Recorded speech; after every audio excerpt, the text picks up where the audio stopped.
How powerful can this level 1 Makoto be? Despite wielding the same basic magic, he somehow produces the effect of a nuclear bomb. After forcefully ending a war, Makoto arrived in a neutral area. He plans to establish his own trading company here and live an upright life, which means shedding his hideous disguise. Everyone who has seen him is stunned. They can't believe why Makoto is so ugly. Fortunately, not only humans live here, so Makoto wasn't beaten up like before for being too ugly. Later, Makoto went to register at the guild, but the receptionist doubted him because his level was clearly only 1, yet he had completed A-grade tasks. So he decided to pick a challenging quest to prove himself. Just then, a girl ran over. She wanted to hire adventurers to help her village repel bandits. However, the man at the counter couldn't help because the bandits numbered over 100 members, and the guild's current combat strength was insufficient. The woman left the guild dejectedly and was immediately targeted by men who wanted to rob and assault her. Makoto, who happened to be passing by, intervened and dealt with them. Then, Makoto activated a healing barrier to help the demi-humans recover from their wounds. It must be said, the cheat given by the moon god is very useful. During their conversation, Makoto learned that the bandits were extremely vicious, not only brutally killing the strongest adventurer in the village, but also violating his wife. They had already plundered more than one village. Hearing this, Makoto sighed. It seemed he had to personally escort the couple back to the village. Normally, the journey would require crossing a mountain, but Makoto simply picked them up and jumped over it. Soon, he delivered them safely back to the village. After investigating, he found that some people had been brutally killed and sensed that the bandits were in the forest. So he decided to check it out. Upon reaching the forest, Makoto put on the mask again, as he couldn't reveal his true identity. He first used a bow and arrow to take down one bandit, but as there were too many of them, it felt a bit wasteful. So, he used the lowest level of magic, the same one that Ima had taught him initially. The flames formed a bow and arrow, unleashing tremendous power and severely punishing them. Meanwhile, Mio was not idle either. Since Makoto's departure, she had been experimenting with cooking, but her creations were dark cuisine. Most absurdly, she didn't even eat them herself, making her subordinates test them. Her food could melt pots. Tomoe helplessly explained that typically, they don't eat weapons or buildings. In Mio's view, everything in this world is edible. So, she set a small goal for Mio. First, try baking bread until it looks appetizing even to a pig. But the next second, the bread was directly turned to ashes. The next day, Pig Sister specially selected top-quality ingredients. However, those who ate them still ended up collapsing. She couldn't understand why the vegetables would leave people's mouths covered in cuts and scars. The woman who collapsed explained that it was because of the killer grass. As for the meat, it goes without saying. Even Agaris couldn't bite through it. To prevent Mio from continuing to harm people, Tomo could only coax her to travel around the world, thereby improving her cooking skills, just like her initial martial arts training. This boy was only because he glanced at a girl one more time. But unexpectedly, in the next second, she shyly said she wanted to be his bride. After seeing the boy's eyes, all the women, without exception, fell in love with him. It seems that this was largely thanks to a magical eye given by a goddess. Not long ago, he was still an honest man who was bullied constantly. He wished he could, like the characters in the games, gain cheats and reach the pinnacle of life. Perhaps the goddess heard the boy's heart's desire, so she brought him to another world. The goddess said this world was suffering from the turmoil of demon tribes and needed a hero to help her save it.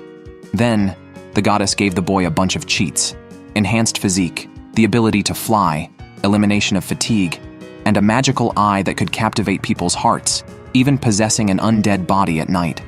Finally, she also bestowed upon the boy a handsome appearance. Thus, with white hair, the boy arrived in this other world as the chosen hero. A princess was already waiting for him again. Just as the princess was preparing to take him away, a female knight walked in. Tomoki unconsciously moved closer to her, but his unreasonable behavior made the female knight very angry. However, at that moment, Tomoki's magical eye activated on its own, making the female knight blush in embarrassment, but only the princess saw through it. So she took Tomoki to test his magical power level and attributes. Sure enough, just as she suspected, Tomoki possessed a charming magical eye. Therefore, the princess decided to keep it a secret from the public. Later, she specifically brought an alchemist named Kazusa to study Makoto's magical eye seriously. But unexpectedly, Kazusa also fell victim. She invited the man to her room in the evening for some fun. After 2 strange incidents occurred consecutively, Tomoki began to doubt his own magical eye. At this moment, he saw a dragon and a little loli. Upon inquiry, he learned that the little loli was a beast tamer. Tomoki initially wanted to chat with the little loli about family matters, but unexpectedly, she was an orphan adopted by the princess.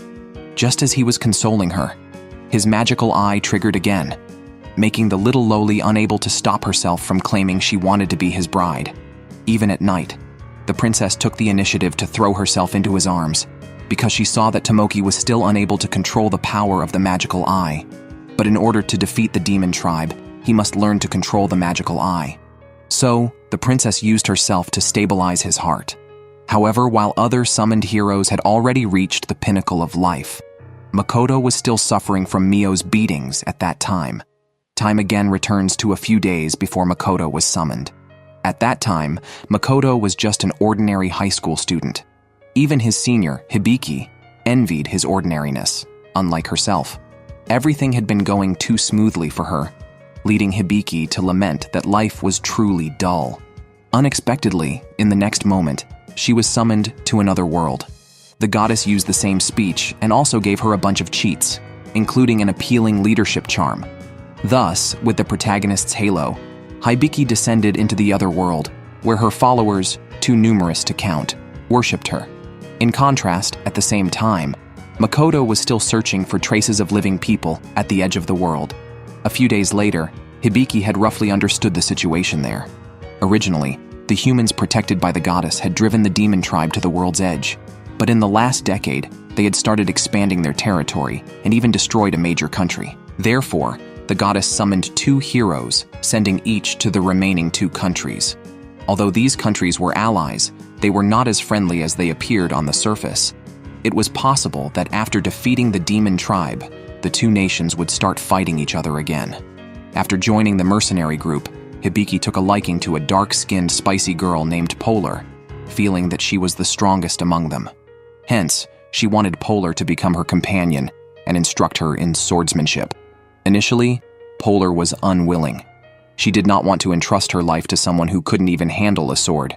But Hibiki told her that by following her, she could enjoy the best of life and fight freely against the demon tribe on the battlefield. Compared to the consequences of refusal, being expelled from the country, the former was clearly the better choice. Meanwhile, Makoto also gained his first harem member, Tomoe. Soon, Hibiki faced her first real battle against a gnoll that could strengthen itself by devouring magic. Despite their deceivingly weak appearance, they were actually very strong. Without a one-hit kill, they would immediately summon more of their kind. Fortunately, their team had the same number of members as the gnolls, so they just needed to strike at the same time.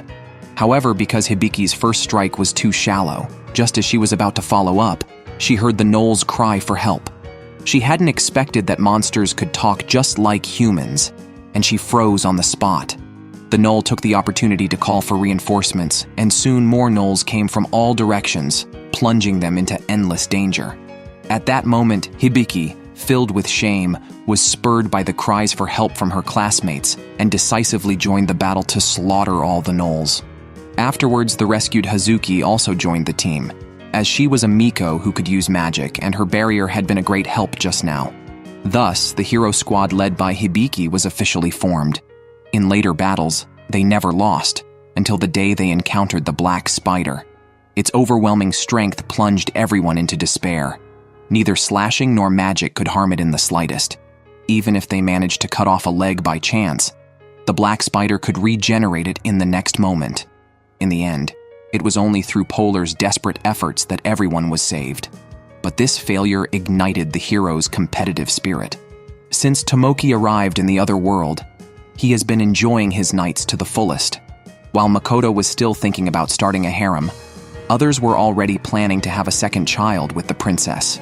The only good thing about Makoto in the other world is that he is unrestrained. Meanwhile, The other two heroes have to battle with the demon tribe. Now, they have gathered for the first time to strategize on capturing the Stella Fortress. However, their combat power was already 5 times that of the demon tribe, and with the goddess's blessing, victory was almost assured. So Tomoki jokingly asked about the other's level.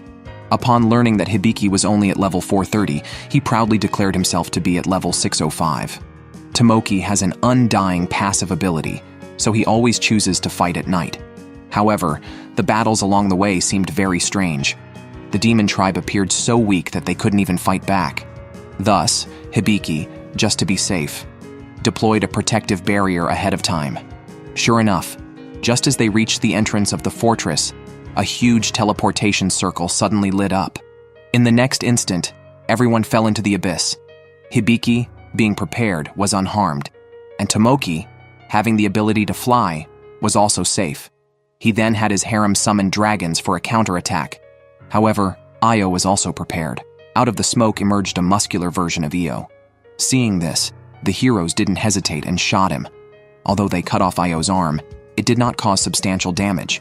He recovered in an instant. He was Io, the general of the Third Army of the Demon King's forces. Seeing his opponents were 2 heroes, he used a cursed ring to negate the goddess's protection. Within a certain range, they could no longer use the powers bestowed by the goddess. At this moment, Tomoki panicked. Without the goddess's power, he no longer had immortality. If he were to receive a fatal blow now, he would truly die. So he stopped fighting and immediately fled with his harem. Poor Hibiki had no means of escape and was forced to cover their retreat. Fortunately, other members of the team also rushed over, and the goddess also witnessed this scene. She hadn't expected that sending 2 heroes would still result in such a dire situation. However, just then, she unexpectedly discovered Makoto. Makoto's arrival also attracted the strongest forces of the demon tribe, namely Sophia and Lancer. But even so, the heroes were still caught in a fierce battle. Without the goddess's power, they were no match for Io. Fortunately, the prolonged battle prevented Io from keeping up with his recovery rate. Polar, wanting to defeat the opponent in one go, used the Rose Emblem artifact, which allowed her to break her limits temporarily. She stepped forward and launched a fierce attack on Io. Seeing this, Io took her seriously. It seemed impossible to defeat Io now.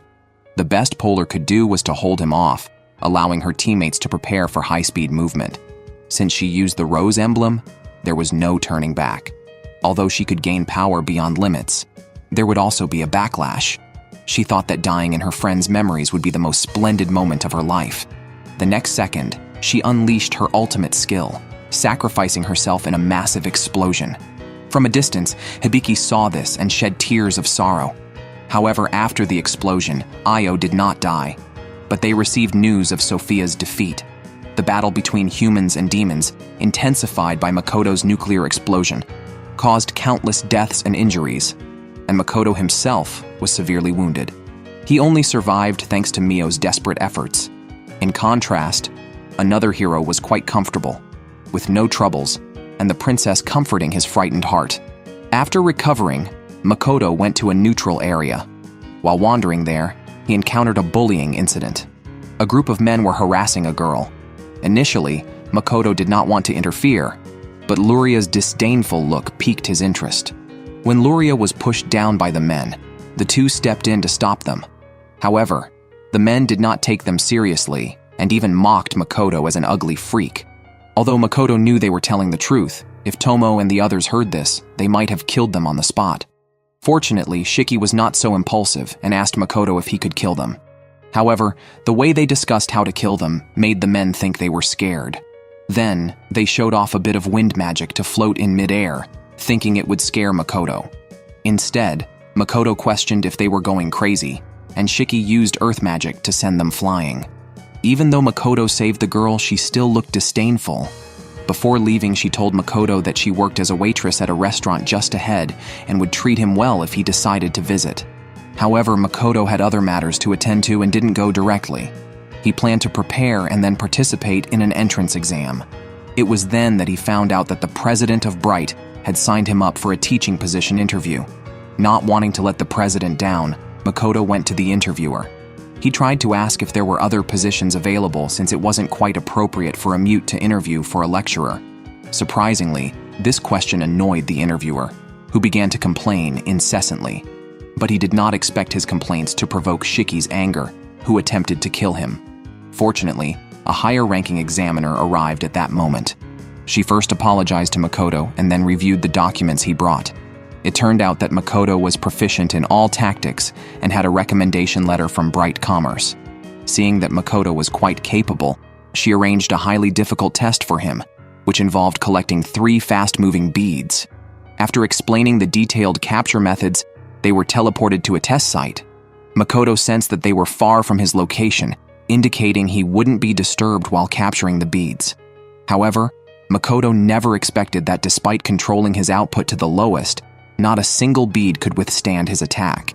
According to the settings, red could only be attacked physically, yellow required magic attacks, and blue was susceptible to ranged attacks. After Makoto deactivated the body enhancement magic, he still ended up empty-handed. Eventually, he had to sleep outdoors, and in order to get a good night's sleep, he set up a barrier nearby. Unexpectedly, when he woke up, he found himself surrounded by demons. Then Makoto checked on the others and discovered that some had already left. To avoid being the last and least accomplished, Makoto decided to start with the blue bead, since long-distance attacks could reduce the power. Surprisingly, his arrow actually hit the target, but the bead disappeared the next second. Makoto nearly lost his mind. After calming down, he used the barrier to capture the form of the bead, then immediately pounced on it after hitting it. In this way, Makoto secured his first bead. Just then, he sensed another presence disappearing. It seemed that someone else might have completed the task, or perhaps they had given up. Regardless, he knew he had to push himself harder. Next, he focused on the yellow bead, and then adjusted the magic to the size of a booger to finally secure the yellow bead. Another day passed, but today, Makoto encountered a suspicious figure in black clothes who attacked with several darts and then hid by becoming invisible. Unfortunately for the assailant, Makoto quickly broke the assailant's weapon. Makoto didn't rush to eliminate him, but instead asked about his purpose. It turned out he was hired to intimidate the applicants into withdrawing, though since the job was contracted through the Assassin's Guild, he didn't know who the client was. Seeing that the man in black was fairly honest, Makoto kindly let him leave. However, the last red bead nearly caused Makoto to shut down, as his magical power continuously surged from his body. Barely touching the bead was overwhelming. Suddenly, Makoto thought of using the knife of the man in black, gently tapping with the back of the blade. Sure enough, the bead didn't shatter upon contact. After completing the task, Makoto returned to the examiner. The other applicants had already been waiting, likely threatened by the man in black as well.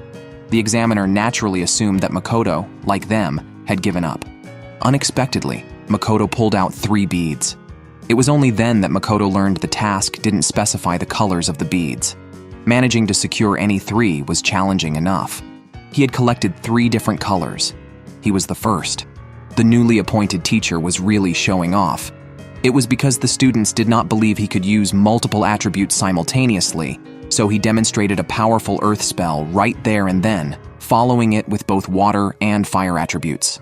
The students present could never have imagined that a person devoid of any magical aura could summon magic with such terrifying power. Since saving Luria, Makoto had been frequenting her restaurant. Unexpectedly, Shiki had developed a penchant for an odd eating habit, always ordering a full pot of fresh milk hot pot.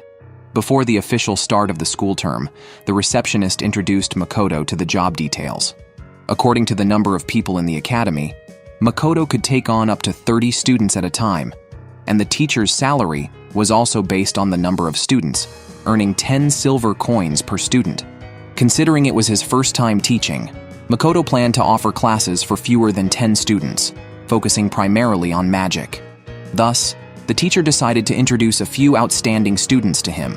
However, they were worried that Makoto lacked genuine skills, since they had never seen anyone bring an assistant to teach before. Unbeknownst to them, Makoto heard everything they said. To assert his authority, Makoto deliberately put on a stern face. Makoto asked the students about their control over magic and whether they could use multiple attributes with the same power. None of the 10 present could do so, as their common sense told them that mastering one attribute was sufficient. Makoto then told them that if their sole skill was seen through, they would be like lambs to the slaughter on the battlefield, so they must master at least 3 attributes. The students began to doubt whether Makoto himself could manage it.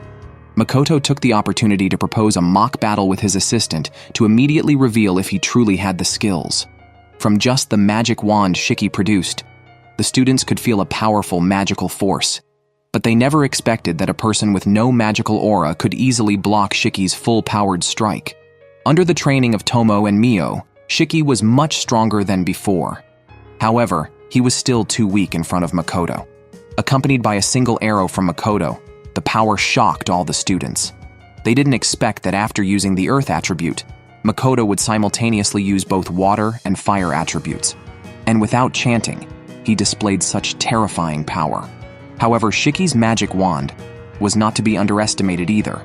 Makoto decided to determine the winner with the next strike. Both began chanting spells, and soon, a strong collision of 2 forces occurred, even injuring some students by mistake. After the battle, Makoto realized he had shown off too much. He expressed that if they wanted to become stronger, he warmly welcomed their return next time. Then, he asked Shiki to help heal an injured girl before coolly leaving. At this moment, several girls were already scared silly. They said they would no longer attend Makoto's classes. On the other hand, the boys thought Makoto was very cool. Meanwhile, the injured girl was still trembling all over. However, her face flushed with embarrassment when she saw Shiki. What surprised her even more was that her wounds healed instantly after the medicine was applied. Shiki's graceful actions deeply impressed the girls. Afterwards, Makoto went to the library. He originally planned to find the librarian to borrow some materials for class, but unexpectedly, the librarian launched a surprise attack on him. Fortunately, Makoto reacted quickly and blocked it. It turned out that the librarian had heard rumors about Makoto and couldn't resist trying him out. Moreover, she turned out to be Luria's sister. By the next day, only 5 students who dared to attend the class remained. Their grades were all very good, and they chose to stay to become stronger. What puzzled their classmates was why Makoto, who had chanted spells in the first class, always used text for teaching.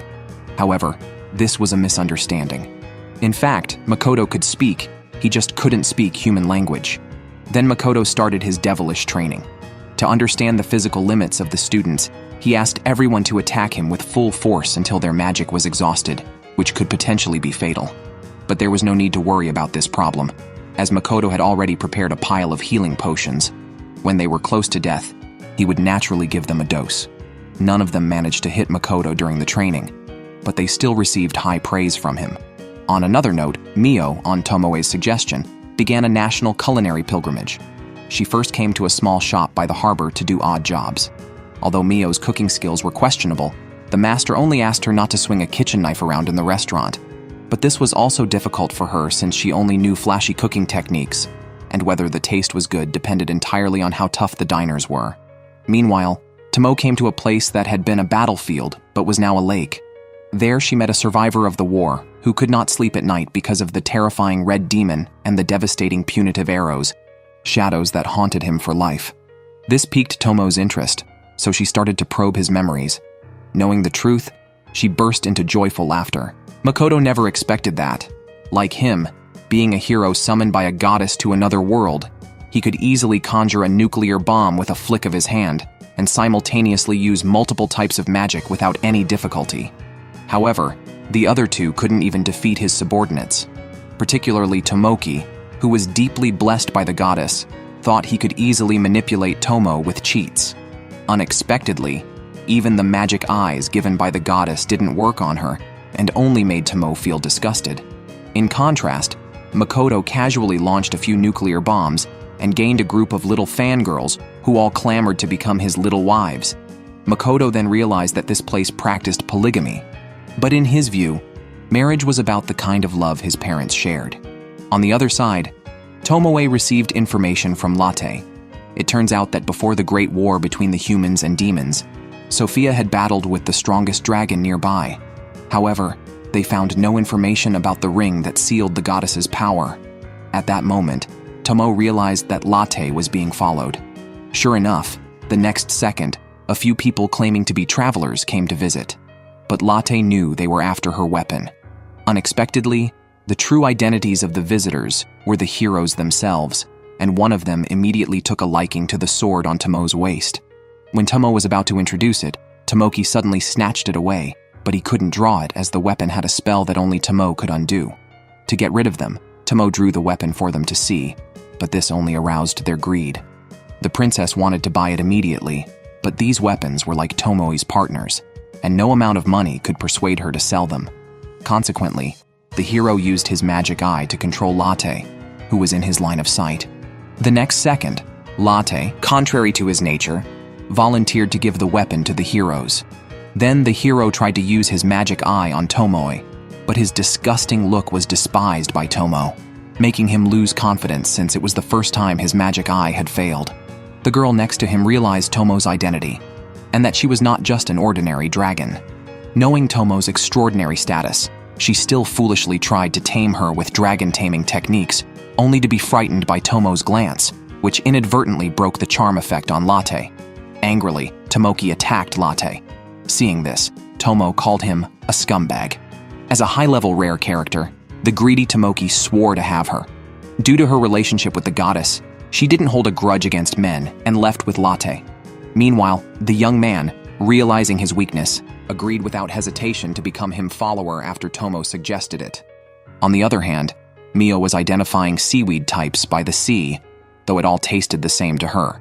However, at that moment, a wolf dog suddenly pounced on her, wetting her kimono. Mio decided to send it to meet its ancestors right then. It was at this moment that Hibiki saved the wolf dog just in time. Mio decided to deal with them together. But unexpectedly, Hibiki, regardless of her own safety, was more concerned about whether Mio was injured. And Hibiki's silly smile reminded Mio of Makoto for a moment. Therefore, she no longer pursued the matter. Instead, she just asked Hibiki to help her pick out better seaweed. Hibiki quickly identified the types of seaweed, which made Mio feel like she had found a treasure. Thus, she began to learn cooking from Hibiki. Since she wanted to buy new equipment in Chegtown, Mio followed her there. Suddenly, a rare monster approached them. They engaged in battle with the monster, but to Mio's surprise, they seemed quite powerful, though their equipment was fragile, which was exactly why they were heading to Chegtown to update their gear. Seeing that dragging on would only lead to their annihilation, Mio stepped forward and ended the battle with a single swing. The onlookers were shocked. Unexpectedly, the monster stood up again and scratched her beautiful clothes. Angered, she made sure it was completely destroyed. Afterward, Mio just wanted to hurry back to Chegtown. She needed the dwarves' help to salvage her clothes. So she released a mist that made Hibiki and the others faint. When Hibiki opened her eyes again, they were already in Chegtown. According to a letter left by Mio, she had gone to Makoto's company. By then, Mio had changed into cooler clothes. Mio's purpose in calling Hibiki was to have her teach her cooking. However, the hero's companions said they didn't have much time because they still needed to acquire new equipment and train in the wilderness. She told them that with their current strength, going to the wilderness would be suicidal. At that moment, the dwarf came up with a good idea. He would help make equipment suitable for fighting in the wilderness, and the payment could be deferred. The condition was that during the days the equipment was being made, and at night after training, they would teach Mio how to cook. Mio was worried that even this might not guarantee their safety, and her learning journey could be cut short. So, for safety, the dwarf suggested that Toa and his group accompany them. At this time, Makoto still didn't know that his subordinates had already met with the hero, some even becoming close friends. However, he did receive a message from Tomoe because there was a lot to report, needing him to return to the subspace. After arranging the shop here properly, Makoto began his journey back to the city. Although he was not accustomed to the irregular climate of the subspace, fortunately, the enthusiasm of the residents alleviated his worry. Mio also presented the results of her months of training. The taste, unexpectedly, gave Makoto a taste of home. Mio praised was so happy she cried. Makoto then learned that Mio had taken an adventurer as a master, who was best at making some rare dishes, which were actually the delicacies Makoto had eaten on Earth. Then Tomoe began to report the investigation results to Makoto. During the investigation, she encountered the hero named Tomoki, In Tomo's view, he was a scumbag, a person who thought he was great, but was blinded by desire. Even if he had defeated the demon tribe, he would likely provoke a war with the human tribe in the future. If not for Makoto's sake, Tomoe would have sent the hero to the next world in a minute. At this moment, Makoto inquired about matters concerning himself, but Tomoe did not tell him the truth. She only mentioned that after he left the battlefield, someone fired an arrow that blasted a lake into existence. Upon returning to the subspace, something that perplexed Makoto was why it had become unusually hot. Tomoe speculated that it was probably related to Makoto, as wherever he went, he would set up the Gate of Mist, which caused changes in the climate of the subspace. As for what effects this might have, Tomoe decided to investigate in detail later. Meanwhile, Mio received some bad news. The master who had been teaching her cooking was leaving Chegtown to fulfill her duties. If it weren't for Mio's help, their group wouldn't have survived. Therefore, to keep this strong support, Hibiki planned to ask Mio to leave with them. However, Mio refused before Hibiki could finish speaking. Seeing that no matter what she said, Mio was indifferent, Hibiki gave up. She only hoped that Mio would visit her when she had time. On the other hand, the dwarf approached Makoto because he discovered something strange. It was the demonic materials collected by Mio, specifically from the mantis monster that had previously torn her kimono. After the dwarf's investigation, it was discovered that this type of monster specifically preys on wind attribute spirits. However, under normal circumstances, ordinary demons are no match for spirits and shouldn't consider them as prey, which was very strange. At this moment, Shiki quietly admitted his mistake. It turned out that the monster was one he had cultivated. While hiding inside a forest ogre, he had conducted an experiment. He first caught several wild wind spirits, then weakened their strength, and allowed the monster to prey on them. He wanted to see if the two could evolve into a new species. However, since there was no effect, he abandoned the experiment. Because the territory in the subspace was continuously expanding, every so often it would take in some new species. However, this was predicated on passing a stringent selection by the higher-ups, and finally, Makoto would decide through an interview. Currently, only 3 species had passed the selection. The first to come for the interview was a representative of the bird people. However, their condescending attitude greatly annoyed Emma. In her view, making Makoto look up to them was a great disrespect. Her words frightened the two, who immediately sat down.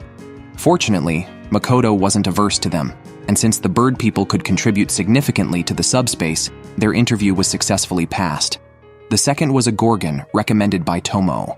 Their eyes possessed a petrifying effect, so they wore blindfolds during the interview. Seeing this, Makoto let them take off the blindfolds, confident that he and Emma, who was under his protection, would not be affected by their gaze. Makoto considered this to be a type of magic eye, but this ability was rather inconvenient in daily life because even food would be petrified. Upon reviewing the documents, Makoto discovered that their tribe consisted only of females. Upon inquiry, he learned that they would kidnap males from other races and absorb their essence to reproduce, which left Makoto quite embarrassed. Before relocating, Makoto had only one condition. He asked them to find suitable partners outside and assured them not to worry about their eyes. He would help them. Seeing how awesome Makoto was, the two were so happy that they were moved to tears. Now, they finally did not need to wear blindfolds anymore. They also successfully passed the interview. The third candidate was a small fairy tribe recommended by Mio. They exist between fairies and elves, excelling in collecting nectar and communication. Although they could be useful, their proud nature made them disrespectful towards Makoto, which led to Emma's opposition. Due to their arrogance, the fairy tribe's application was put on hold. Only 2 species were successfully settled into the subspace. After the interviews, Mio brought a jar of mayonnaise. Makoto was surprised that he could enjoy such a delicacy in another world. The next day, Makoto hosted a welcome party for the new members. At the same time, the academy received 2 uninvited guests rumored to have very unpleasant personalities. Not only had they broken several teachers, but they were particularly harsh on someone as unattractive as Makoto. Several students were worried about him. After dealing with the affairs of the subspace, Makoto returned to the neutral area where he immediately received a big bag of gold coins, requiring only a few bananas in exchange. Later, Makoto and his companion returned to the academy. Because Makoto's potions were affordable and effective, Other teachers rushed to buy them. Moreover, Makoto received a pile of love letters. Many girls wanted to marry him and be the lady of the house. He also received 3 other student applications, 2 of whom were old acquaintances, Patrick's daughters, Sif and Yuno. Due to a curse, both had taken a break from school. Sif was skilled in earth and fire magic, while Yuno excelled in physical attacks, serving as a warrior in the team. The last one was Lily, a new transfer student. Upon meeting her, Makoto felt her identity was not simple. He specifically named Sif and Yuno, stating that he would not give them special treatment because of their father's position. They accepted this happily, but it confused the other students because this behavior did not resemble the 2 sisters they knew. They must have been pretending to be good. Then, Makoto began today's lesson. He had prepared a special activity for the previous 5. He summoned a blue lizard from the subspace, which surprised everyone as they had never seen such a creature. Hearing it was a blue lizard, they were even more shocked. Furthermore, they had to fight it, but fortunately, he instructed the blue lizard to use only 20% of its strength, or the 5 students might have died on the spot. Meanwhile, he trained with the 3 newcomers, allowing them to attack unilaterally. Just touching him would count as a success. While showing off, Makoto didn't forget to instruct them. In short, everyone present was rubbish. None passed. The training on the other side wasn't easy either. Although the lizard was holding back, they still found the battle very tough, and eventually, all were defeated. Afterwards, Makoto called Lily aside alone, but the others became withdrawn. They initially thought that the creature Makoto summoned wasn't a lizard, but a dragon. Yuno couldn't help but to cry in her sister's arms. Fortunately, Shiki was aware of the situation. The reason he set such a high difficulty level was because Makoto had high hopes for them. With Shiki's reassurance, they eventually regained their motivation. Meanwhile, Makoto had discovered that Lily was intentionally hiding her strength and seemed to be more than just a student. He suspected that the person before him wasn't the real Lily. Unexpectedly, she not only denied it, but also attempted to seduce him. Thus, Makoto didn't beat around the bush and directly exposed her identity as a demon race member. However, for her mission to proceed smoothly, she needed to eliminate any threats. Just as she was about to take action, Shiki arrived and recognized her as Rona, one of the 4 generals of the demon race. Although Rona did not recognize Shiki, since they last met when Shiki was still undead. Seeing the situation turning against her, Rona agreed to exchange information with Makoto. Afterwards, they went to a hot pot restaurant Makoto frequented. Rona wanted to understand more about the merchant guilds, knowing that Makoto also had a branch in Chegtown. She thought Makoto was part of a human intelligence agency, but she learned that Makoto remained neutral, not wanting to involve himself in human or demon affairs, only wishing to be a good merchant. Makoto, however, wanted to know why Rona infiltrated the academy. It turned out she was investigating secret human experiments in the city. She had discovered the body of the real Lily murdered on the road, so she assumed Lily's identity to enter the academy, only to be uncovered by Makoto on the first day. After exchanging information, Makoto called for assistance, wanting help in the investigation because many demi-humans had been disappearing mysteriously, possibly linked to the human experiments and potentially involving the Assassination Guild. Finally, Makoto hoped the restaurant owner would help investigate after work, offering his favorite bananas as compensation.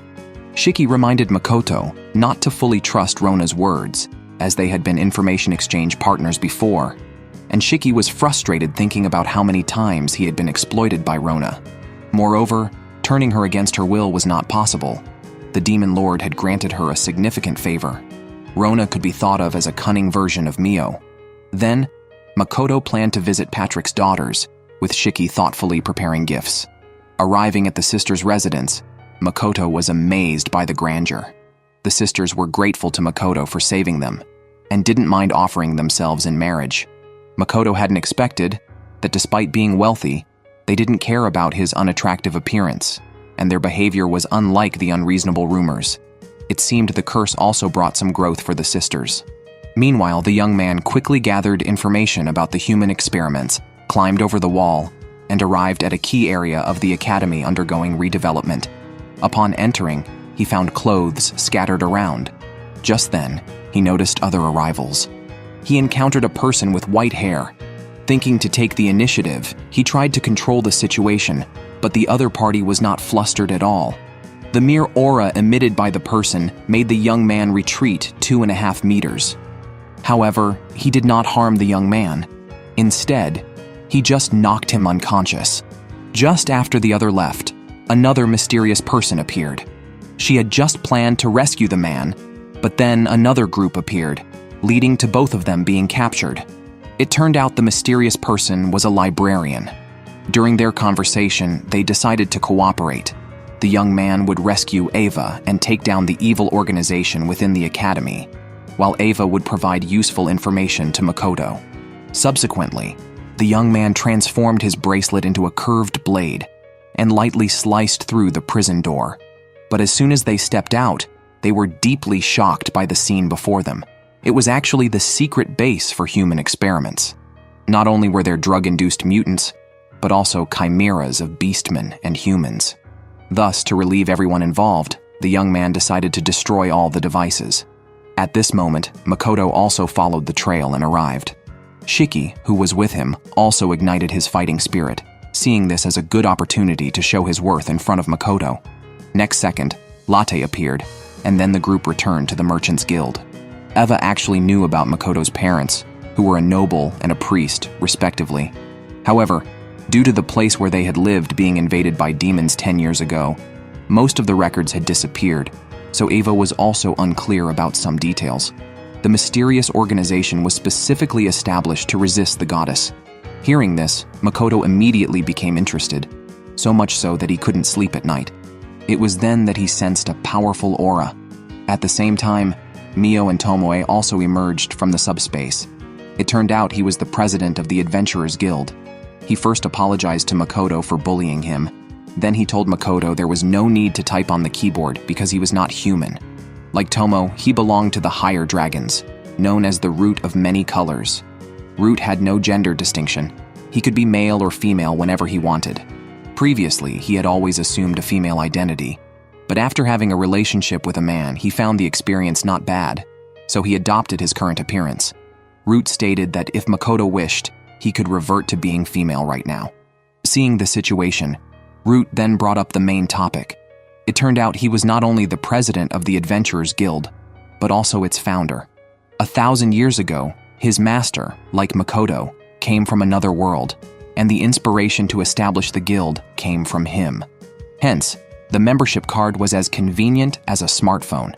It not only displays maps, but can also be used for communication. Furthermore, the concept of levels exists only in games. As for the purpose of establishing the guild, it is because the goddess favors humans.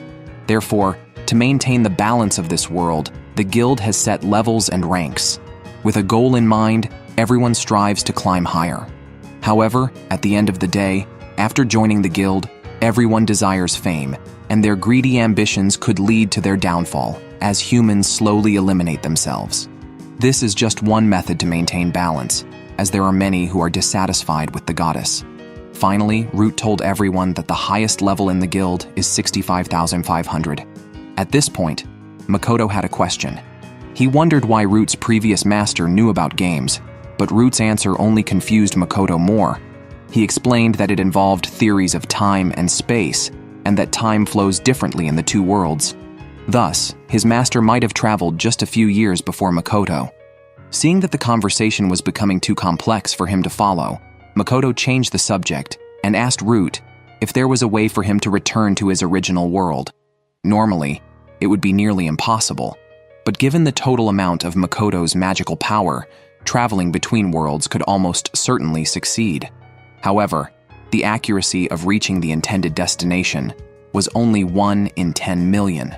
Root suggested that Makoto wait a bit longer before making a decision, and then left. Tomoe offered to see him off, as Tomoe wanted to know how to make Makoto no longer miss his original world. Root simply told him that the key was to freely travel between the two worlds. Before leaving, Rona specifically met with Makoto.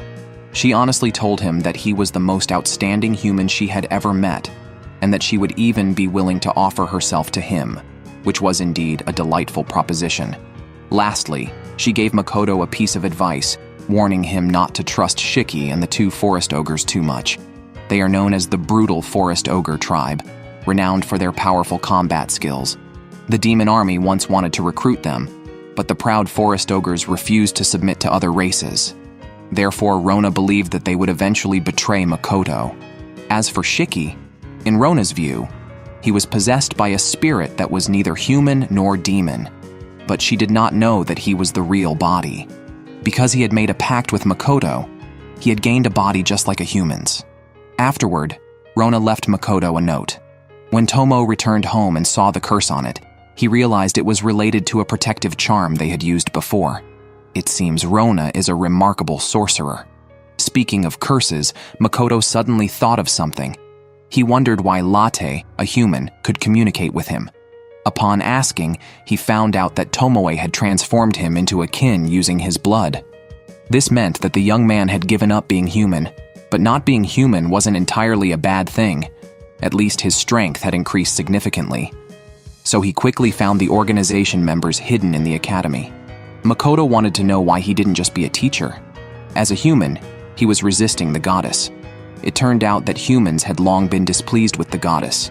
Since she was the only god in this world, she acted willfully and caused countless conflicts because of her actions. Seeing his students' strengths improve dramatically, Makoto set a goal for himself to become stronger. Even Root was shocked by this decision. He couldn't understand how Makoto could possibly become any stronger, considering that Makoto's magical power was already at the pinnacle of this world. Moreover, since everyone's magic capacity is fixed, no amount of effort could break that limit. However, Root hadn't realized that every time Makoto practiced archery, it was like a rebirth, constantly refreshing his magical limits. This time, Makoto's goal was not to enhance his magic power, but to strengthen its output. Understanding this, Root gave Makoto an ancient book on magic control. Before leaving the school, Eva also gifted Makoto a similar magic book. Afterward, Makoto returned to the subspace. During Makoto's absence, Emma suffered greatly, dealing with endless trivial matters every day. After crying out her frustrations, she reported today's schedule to Makoto. He was to engage in a mock battle with the newly arrived Birdmen tribe, who had never been defeated in numerous battles with other races. This was not because they were particularly strong, but because they could fly, giving them an advantage. Now, it was Makoto's turn to deal with them. Before the battle, the Birdmen would hide in the forest and suddenly strike when their opponents were unprepared. Unexpectedly, Makoto wiped them out with a single move. It seemed he had overestimated the Birdmen. Although they were undefeated, not only because they could fly, they also cleverly used the environment for concealment. However, this tactic was useless against Makoto. Makoto was hardly interested. Just then, the tribe leader appeared riding a giant bird. Indeed, their tribe had the ability to transform into giant birds. Makoto released flames, but they were all blocked. It seemed they were finally showing their true capabilities. The Birdmen used wind magic to enhance themselves, preparing to ram Makoto to death. However, Makoto casually caught him and threw him back to his original form. The tribe leader also launched a surprise attack, only to be easily blocked by Makoto. Seeing his weapon broken into two, the tribe leader had no choice but to concede defeat. Makoto pointed out the Birdmen's problem. They relied too much on their flying ability and had not seriously studied combat techniques. If this continued, it wouldn't be long before other races could easily handle them. That evening, Makoto began to read the magic books. However, the profound contents almost blew his mind. So, Makoto went directly outdoors for practical application. Following the instructions in the book, Makoto released a massive amount of magic while continuously firing a flame Gatling. When Makoto opened his eyes again, it was already daylight. This strange feeling was similar to how he felt disoriented every time he practiced archery, which meant that he might have died once last night. Considering this made Makoto a bit melancholic, but to avoid his two wives noticing, he just took them home for dinner. Mio's cooking skills have greatly improved nowadays. The dishes look appetizing and are irresistible to eat.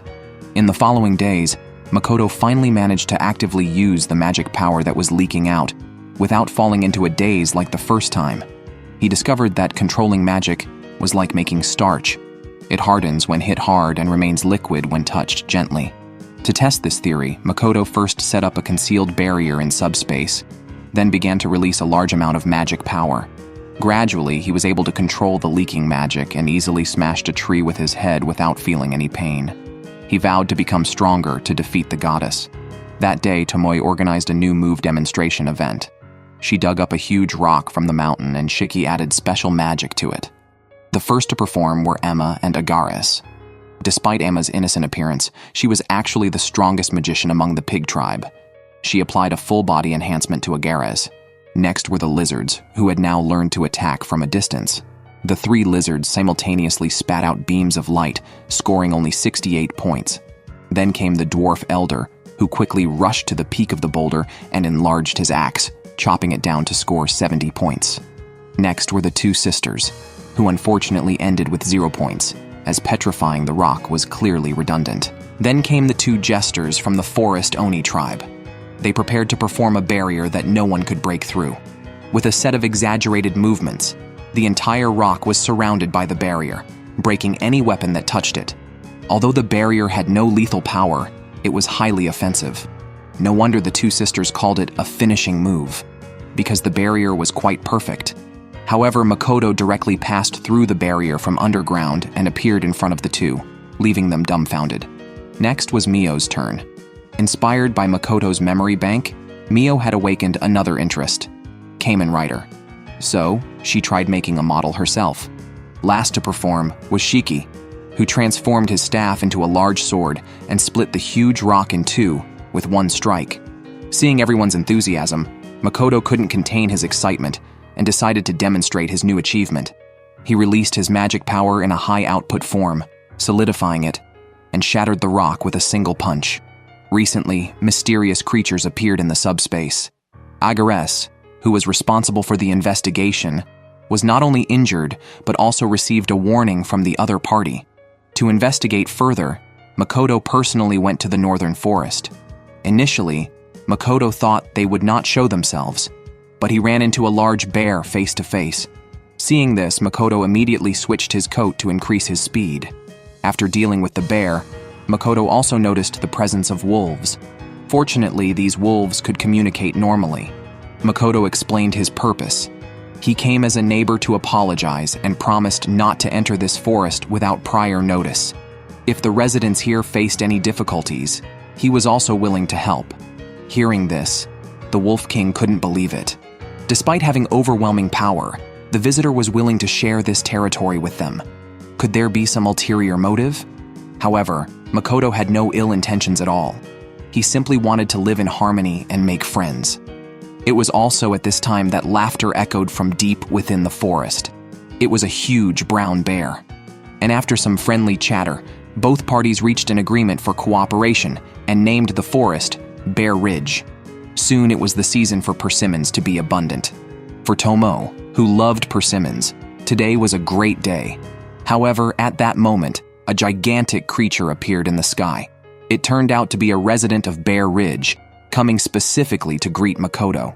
To facilitate normal communication, the large rock transformed into a small sand sculpture. It introduced itself as the rock bird that governs the skies and mountains, and would henceforth supervise the skies under Makoto's command. Meanwhile, at the academy, Roan and Hopleys were drinking in frustration. Despite their efforts, they couldn't defeat even a lesser dragon. Unwilling to accept this, Roan wanted to defeat the lesser dragon before the end of summer vacation, and Hopleys felt the same. Thus, they decided to rally other students for another battle. Roan's motivation was to catch up to his childhood crush, Sophia, an orphan from his village who often had the tasks of fighting monsters pushed onto her. Once, they were sent to investigate a laboratory in the misty forest. As they delved deeper, a synthetic monster broke through its cell, and amid a fierce explosion, Roan saw Sophia fighting alone. However, after achieving victory, Roan called her a monster. Since then, they had not met again, and he could not forgive his crude self. Roan hoped to find Sophia one day and apologize to her. News of their upcoming rematch with the lesser dragon soon reached Makoto's ears. Although their strength should be sufficient to not lose again, that was only if there was a single dragon. Unfortunately, the bad news was that a group of lesser dragons had appeared. This was peculiar, as encountering even one was already rare, let alone a group. Suspecting foul play, Shiki decided to investigate nearby, while Makoto went to help his students discreetly. He decided to take on the lesser dragon's lair, leaving only one alive and eliminating the rest. On the other side, Shiki discovered a mysterious altar with a statue resembling a dragon's scepter, indicating that the lesser dragons had been summoned. From the altar, Shiki deduced it was the work of the demon race. He continued his investigation and indeed found demons in a cave. Surprisingly, these individuals were traitors. Considering the current demon lord was an outstanding ruler, it was baffling why anyone would betray him. The students, meanwhile, were stunned. They had not sensed the lesser dragons just moments ago, but it didn't matter anymore. It was a good opportunity for practice. The group then split up and executed their training tactics, working together in a well-coordinated effort. After a tough fight and everyone unleashing their powerful moves, they finally ended the battle, and the lesser dragon's death was not in vain. At this moment, Sophia arrived at the former laboratory. It turns out this place was President Root's experimental site, and also where Sophia was born. She recalled her past and resolved to eliminate all the superior dragons. Makoto is really good at pretending. He had already noticed a group of assassins tracking him, yet instead of avoiding them, he confronted them head-on. Their mediocre skills couldn't even get close to him. With just a casual burst from his flame gatling, Makoto knocked down all the minor soldiers. To prevent further trouble from the Assassin's Guild, Makoto then took drastic actions to erase all traces of them. However, having eliminated so many at once, Makoto found it hard to calm his emotions for a long time. So, he returned to the subspace and used archery as a way to soothe his mind. At that time, Tomo came over. She had found a great location to set up a gate of mist. Placing the gate there would stabilize the weather in the subspace. However, since it was demon territory, it was easy to be discovered. Tomo proposed annihilating them, but that would surely make enemies of the demons. It seemed they would have to make other plans. That day, Makoto returned to the academy. After the summer vacation, the school was hosting a celebration event, which attracted many people from various places. Therefore, Makoto's trading company was also very busy. He had cornered the market on potions needed during the festival period at low prices, but with good effects, which sparked some rumors. Consequently, the temple's priests suggested transferring the right to sell the potions to them.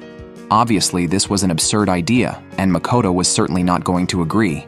So, the temple then suggested they could help dispel the rumors, but in exchange, they wanted the potion recipes to be made public. This time, Makoto did not refuse. Even if the potion-making method was made public, they could not replicate the exact effects. Soon, Makoto arrived at the temple. Unexpectedly, the bishop only exchanged a few words with him before leaving. Then Shiki began to publicly demonstrate how to make the potions. During this, the priests called Makoto aside. After completing the potion demonstration, the two left. At this time, the bishop came out again. She instructed the priests not to follow Makoto anymore, and that any future matters concerning him needed her approval first.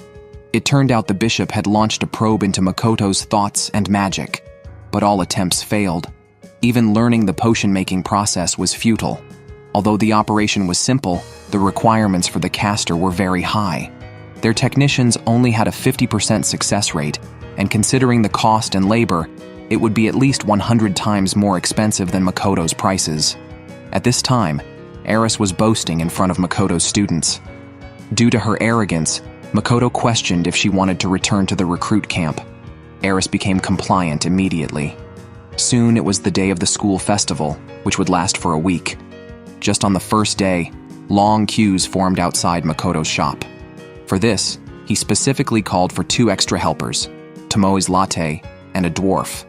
After a busy day, Makoto took everyone to Luria's hot pot restaurant. During the festival, their business was also booming, so Luria's sister also came to help. However, since she was not good at serving customers, she could only wash dishes in the kitchen. After a satisfying meal, the group let their hair down. On the second day of the school celebration, a banquet was initiated, which resembled a job interview more than a festivity. The performance of the students at the banquet would determine whether they caught the attention of the nobles and officials. Makoto, who owned his own trading company, was also invited to the banquet, but he was unaware that someone was casting hateful glances at him from behind. Later, Makoto was approached by a familiar yet unfamiliar figure, Patrick's wife. Surprisingly, she had become stunningly beautiful after her recovery. Watching the couple's sweet demeanor, Makoto couldn't help feeling envious. At that moment, a black-haired beauty approached Makoto, but he barely had time to enjoy this unexpected romantic opportunity because he realized that the guards accompanying the woman were actually demons in disguise. It turned out that the woman was an official from the Laurel Union named Seiritz. She approached Makoto because she had noticed the Chinese characters on the signboard of his trading company. In this world, only a few people knew this script. Besides Makoto, Seiritz believed that the two heroes summoned by the goddess were also sages, but they already had their own powers. Seiritz wanted to court Makoto, who remained neutral, but unsurprisingly, he refused her. The princess from the hero's family was also invited to the banquet and saw Seiritz leaving Makoto's room, guessing her intentions. She was here for the same reason, to get close to Makoto. But when it comes to interests, there are no true words. However, the princess was clearly more adept because the two demons with Seiritz were actually insiders arranged by the charm of the male hero. When the banquet ended, a few students approached Makoto, but he didn't recognize them at all. Even if they had met before, he had long forgotten since it's hard to distinguish individual faces in a world where all humans are exceptionally beautiful. The leader, Ilumgand, bluntly declared that he would defeat Makoto's students in the upcoming competition. Back at his trading company, with Shiki's reminder, Makoto finally remembered that they were the ones who had previously bullied Luria and had been thrashed.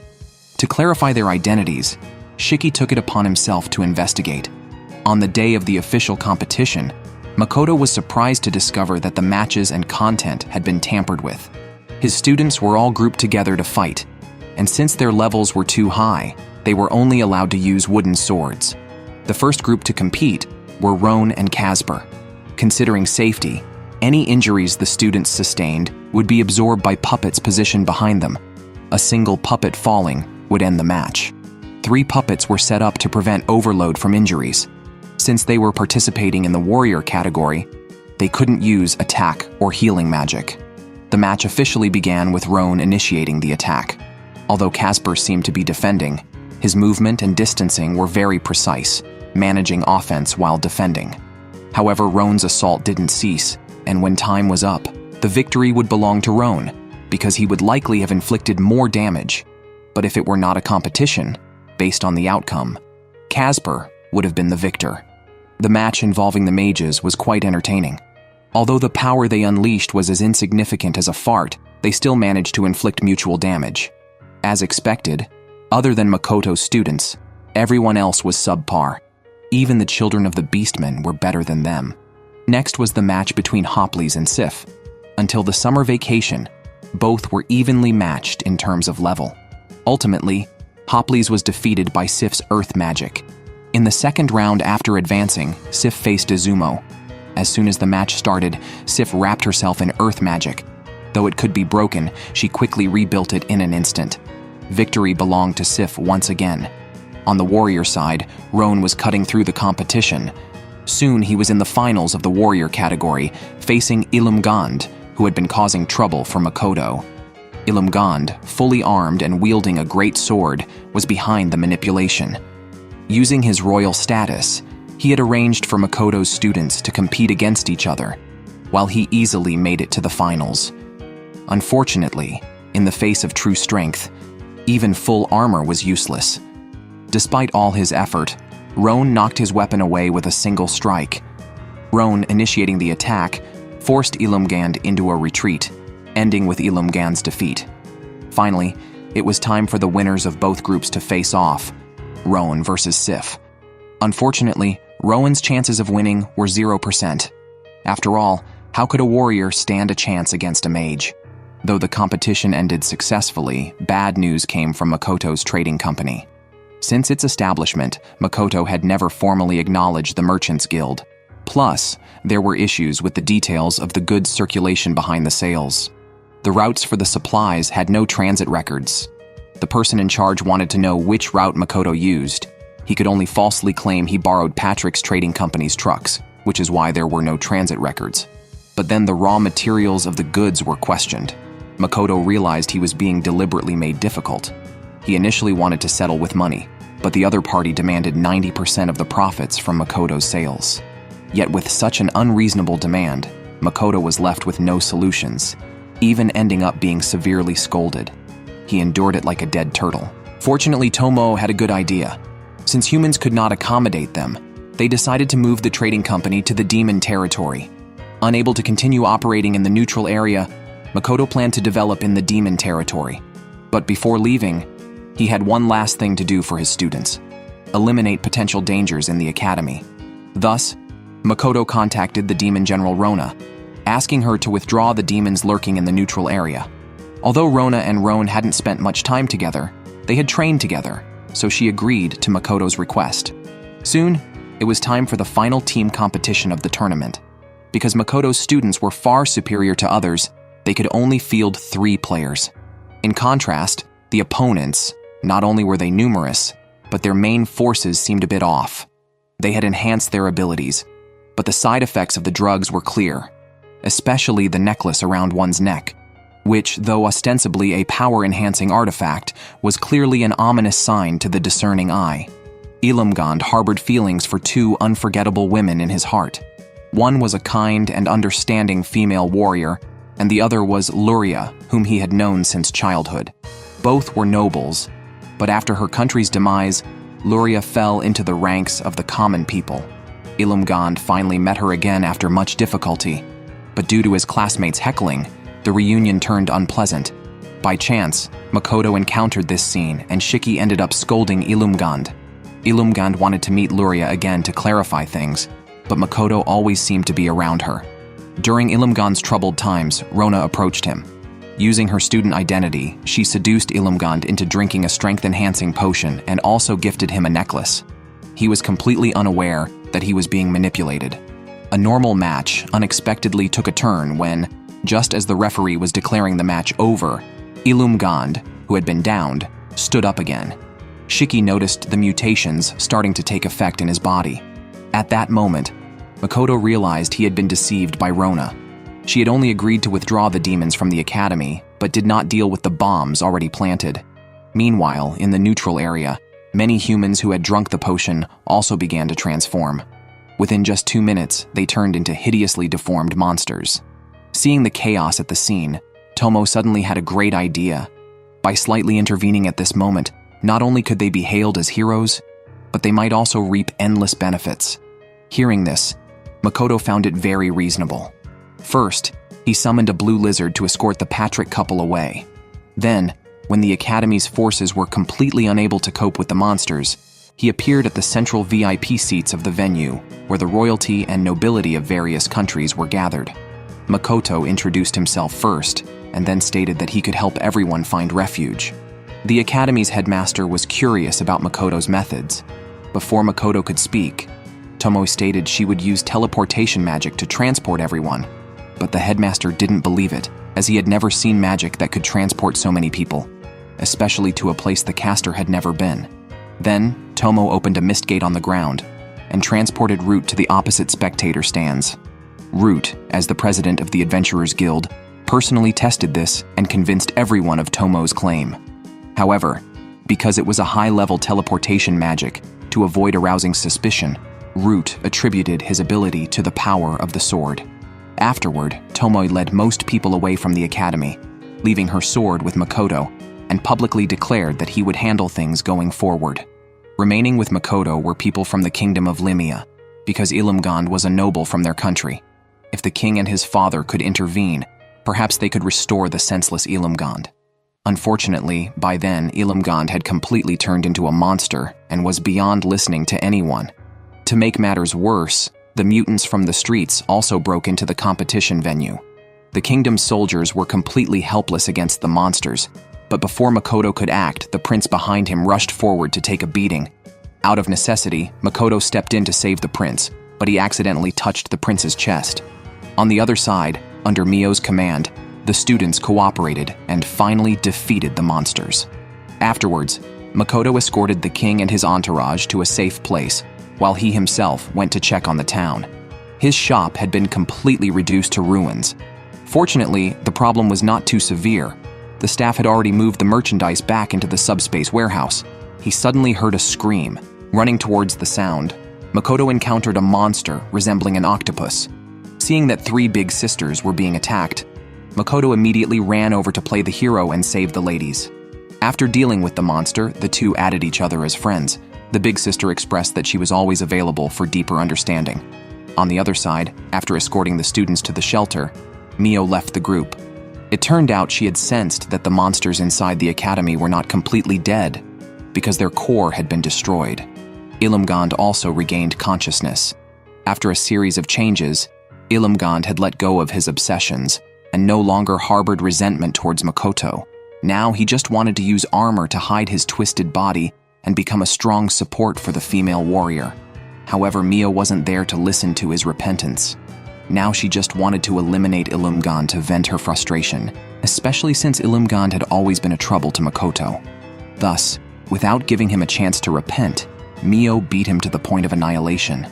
By evening, the number of mutants had reached 80, and not only had the transfer points been destroyed, but communication networks were also unable to function normally. The entire city was isolated like a secluded island. Trying to escape would mean encountering resistance from the mutants. Unable to leave, various countries began to send troops for rescue. During this time, they considered relying on Tomo's teleportation magic, but Tomo dismissed it with the excuse that the weapon had usage restrictions. Now the tricky issue was that the number of mutants was increasing, and even among the refugees, mutants had appeared. Many people had received medicine and ornaments from the demons. Hearing this, Makoto fell into deep thought. He wondered why the demons would use mutants to attack the academy merely to cause chaos. It seemed excessive just for that, but if there was another purpose, what could it be?